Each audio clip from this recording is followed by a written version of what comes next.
Welcome to footballgameplan.com, where football makes sense.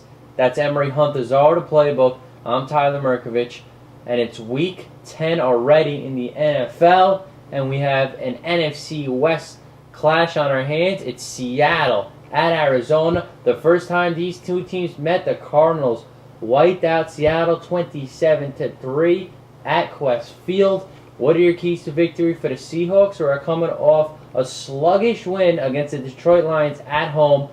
But Arizona, it's weird. Last year they were great at home, terrible on the road. This year it's opposite. Not too good at home and great on the road. So it's a turn.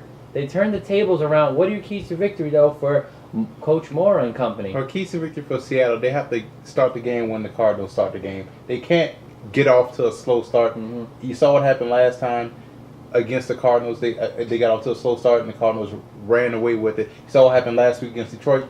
Get off to that slow start. Detroit built some early confidence, but they was able to catch up and win late, win going away against the Lions. So they have to start out the game early. Two, you look at Matt Hasselbeck, he's going to have to take advantage of those intermediate routes this week. You look at the Cardinals, they have Rogers, Cromartie, Antrell Rowe back there, Rowe in the secondary along with Adrian Wilson, and the former Steeler, McFadden on the other corner. So you have to take advantage of those intermediate routes. One thing about Cromartie, he likes to turn his back real quick and start running. So you can get a lot of double moves. You can also get a lot of comeback routes against him. So they're going to have to work the intermediate game in the passing game. And they're going to have to use the pass to set up the run. They're going to have to, the Bears were able to have some type of movement in the running game before they got carried away, before things got out of hand real fast. So they have to work Julius Jones. The way you stop an aggressive defense, a lot of misdirections, a lot of counters, a lot of draws. Use that type of running game to help you out this week. And for Arizona, Bolden didn't even play, but Larry Fitzgerald stepped up. They got the tight ends involved a little bit in the red zone. And Warner, he just had all the time in the world. That O-line is great at pass blocking. What are your keys to victory for the Cardinals? Well, they're not great yet. Yeah, they're pretty good, though. You still have some questions out there, but they did a good job last week against the Bears. And when Warner does well, so does the offensive line.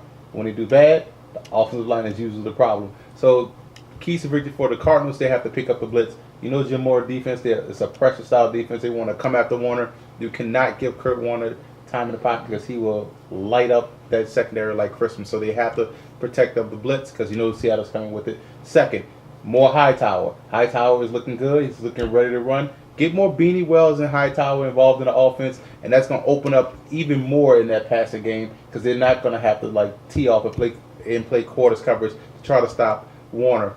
Third, they want to completely shut down the running game of Seattle. Make this a passing match because you have the strength. You have the best wide receivers going against. Well, you have best wide receivers in the division, wide receiver core in the division going against the secondary that's struggling right now to make some plays. Yes, they made some plays last week against Matthew Stafford, but again, that's Stafford, and he's a rookie, so they're going to make those plays. I like the Cardinals in this game at home. Cardinals are catching fire. Plus, that secondary for Seattle is hanging on by a thread. I'm going to go with the upset here. I'm going to take Seattle. The tides will change. Hasselbeck, a very accurate quarterback. I think Arizona will stay inconsistent until they find that groove. It's at home. They're kind of turning into the Houston Texans of the last couple of years this year. That's what I think Arizona's in for this year. So I'm going to go with the Seahawks. There's too many injuries, too much injuries right now for Seattle to be competitive. That's what really almost got them beat last week. The injuries at linebacker and then that secondary on defensive line. So I think the Cardinals eat them alive. For more, visit footballgameplan.com/NFL.